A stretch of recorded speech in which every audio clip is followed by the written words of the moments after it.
Hey, it's Kesha. Welcome and welcome back. We're on our next reading in the Aquarian. It's going to be chapters 153 and 154. Yeah. So let's first take a moment and center by closing our eyes. Take a deep breath in and let it out. Another deep breath in and out. On each breath, just begin to release the day, the cares, the worries, any concerns, anything about today or tomorrow. Certainly anything that happened last week, just let it all go. Feel yourself becoming more and more present in this moment, at this time and space.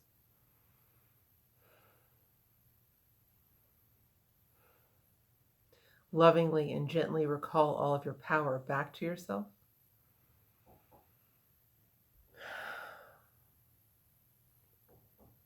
Feel all of your power racing back from all the points in the universe where you've left it throughout the last span of time.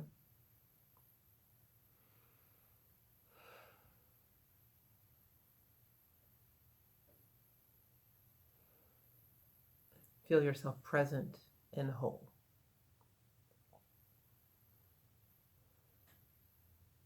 Now we'll see a column of white light gently descend down over us. Breathe that in. Notice how it feels like home. It feels like peace.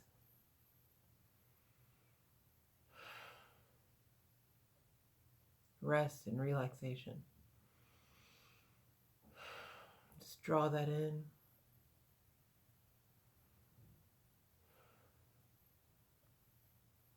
When you're ready, gently lift up the column, lifting up higher and higher,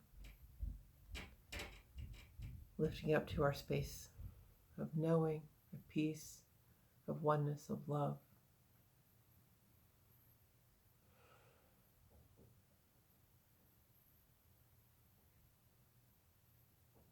And when we come to a moment of stillness, and our mind, our heart, and our eyes are open, we'll gently open our eyes. 153. On Tuesday, early in the day, the Master and the 12 went to Jerusalem. And as they went, the 12 observed the tree to which the Lord had talked the day before. And lo, the leaves were withered, just as if it had been scorched by fire. And Peter said, Lord, see the tree? Its leaves are withered, and this tree seems dead. And Jesus said, so shall it be with those who bear no fruit. When God shall call them up to give account, lo, he will breathe upon them, and their leaves, their empty words will wither and decay. God will not let the fruitless trees of life encumber the ground, and he will pluck them up and cast them all away. Now, you can demonstrate the power of God. Have faith in God, and you can bid the mountains to depart, and they will crumble at your feet. And you may talk to the wind and wave, and they will hear and will obey what you command. God hears the prayer of faith, and when you ask in faith, you shall receive. You must not ask amiss. God will not hear the prayer of any man who comes to him with blood of another man on his hands. And when he harbors envious thoughts, he does not love his fellow man. May pray forever unto God, and he will hear him not. God can do nothing more for men than they would do for other men. And Jesus walked again within the temple courts. The priests and scribes were much emboldened by the counsel of Caiaphas and the other men in power. So they came to Jesus and they said, who gave you the authority to do as you have done? Why did you drive the merchants from the temple yesterday? And Jesus answered them and said, if you will answer what I ask, then I will answer you. Was John the harbinger a man of God, or was he a seditious man? The scribes and Pharisees were loath to answer. They reasoned thus among themselves. If we shall say John was a prophet sent from God, then he will say, John testified for me that I am son of God. Why do you not believe his words? If we should say John was a bold, seditious man, the people will be angered, for they think he was a prophet of the living God. And so they answered Jesus and they said, "We do not know. We cannot tell." Then Jesus said, "If you will tell me not, then I will tell you not who gave me the power to drive robbers from the house of God."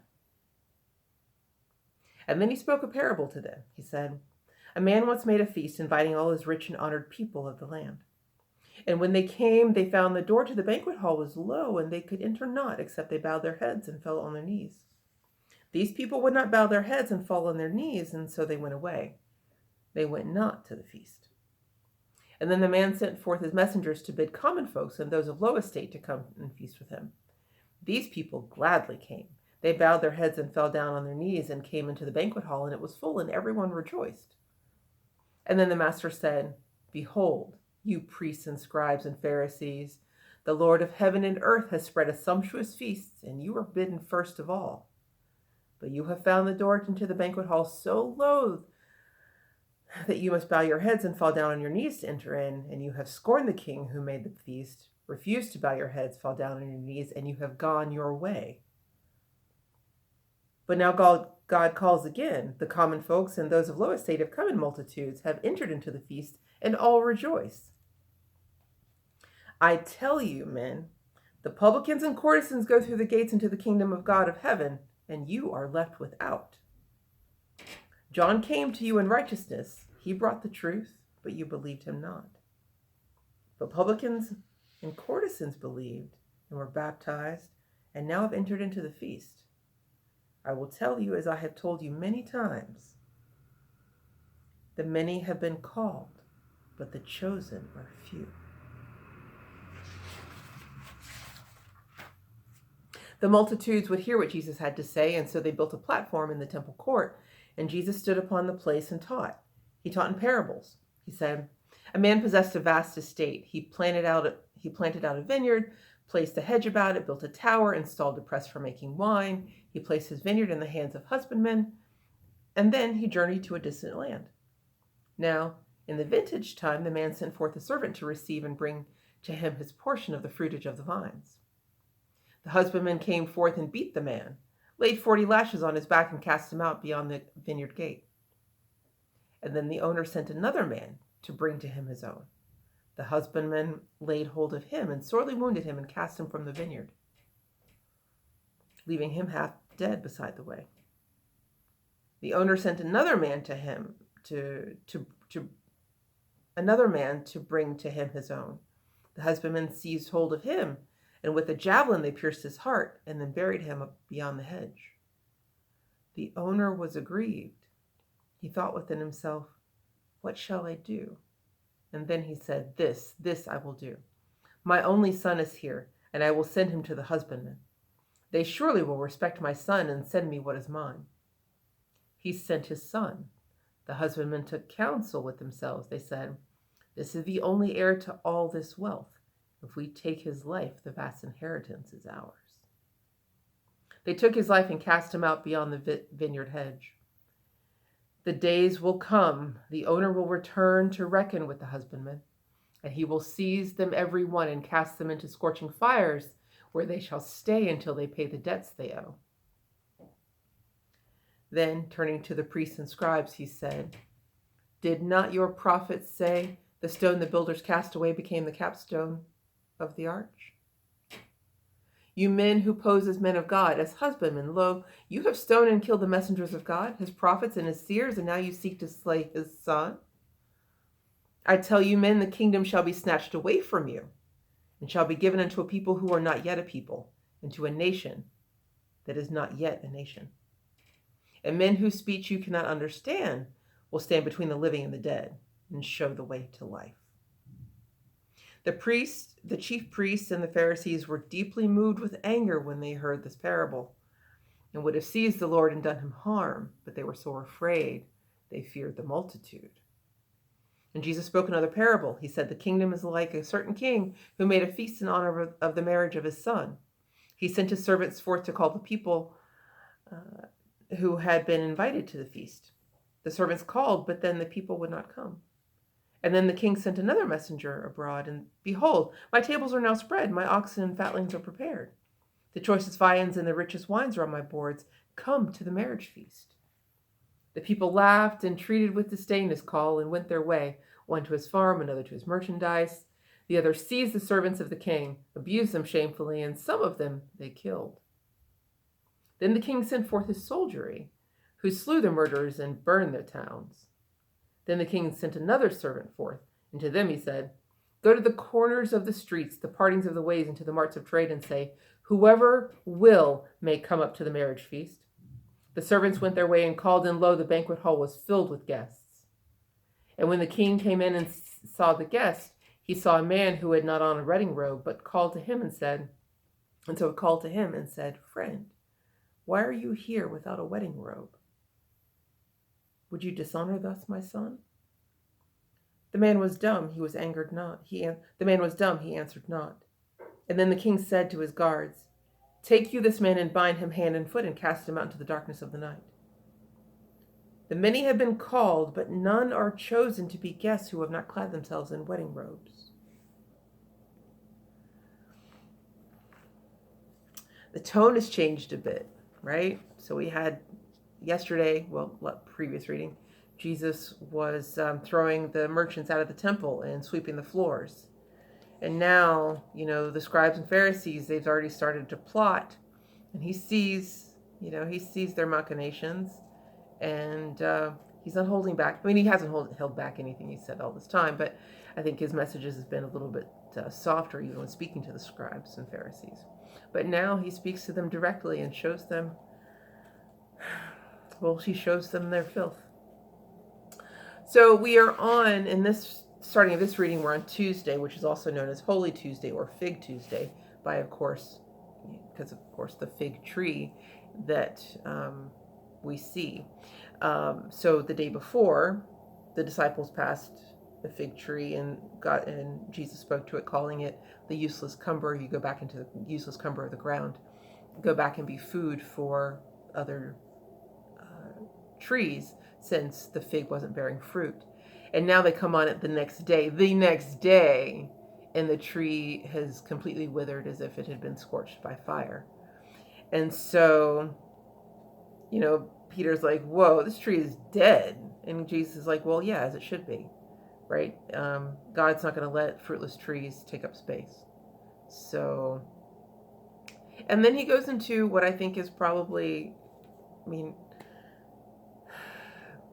there are a few phrases on which this all hinges, right? And so Jesus says, "You can demonstrate the power of God. Don't let that one pass you by." Because just as important as Jesus saying, "These things I do, you shall do in greater," he directly says to the disciples and to us, you can demonstrate the power of God. Have faith enough in God that when you tell those mountains to move, they will move. That you can talk to the wind and the wave and they'll hear, so you can talk to the elements and control the elements. God hears those prayers of faith. And as he said before, as you ask in faith, you shall receive. But he says, don't ask amiss, Don't ask in God to do harm to another person. That would be going against the commandments, right? Don't ask in God for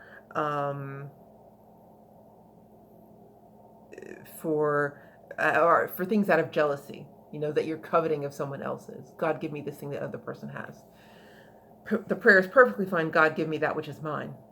I see that someone else has this thing and it makes them happy. God, give me that which is mine that will make me happy. But not God, give me that which somebody else has, right? So yeah, he's telling you how to ask properly, and also telling you that your prayers are heard. All prayers in faith are heard, and that you have the power, you have the ability to demonstrate the power of God. And ultimately, he ends with, God can do nothing more than they would do for themselves, which is, everything is on a medium of exchange. So the level of consciousness in which you hold, the level in which you engage, is the level in which you can receive. So that brings us, the laws of giving and receiving. As you give, so you receive. So if you give in the sense of giving greater, it's right that you would expect to receive greater. Law of increase, I'm investing more into this so that I receive exponentially more in return. You're setting up cause and effect because I am engaging at the level at a higher, knowingly engaging at a higher level. I'm expecting the effects to also be of a higher quality. And the law of attraction, the vibration on which I am sending out this current and giving at my highest level is the current by which that will, of a highest level, will return or come to me. So it's just important to remember, like, the metaphysics behind all the things that are going on in these teachings that he has, because they're applicable not just in this situation here as we read it as part of a story, but it is also applicable to the story of us.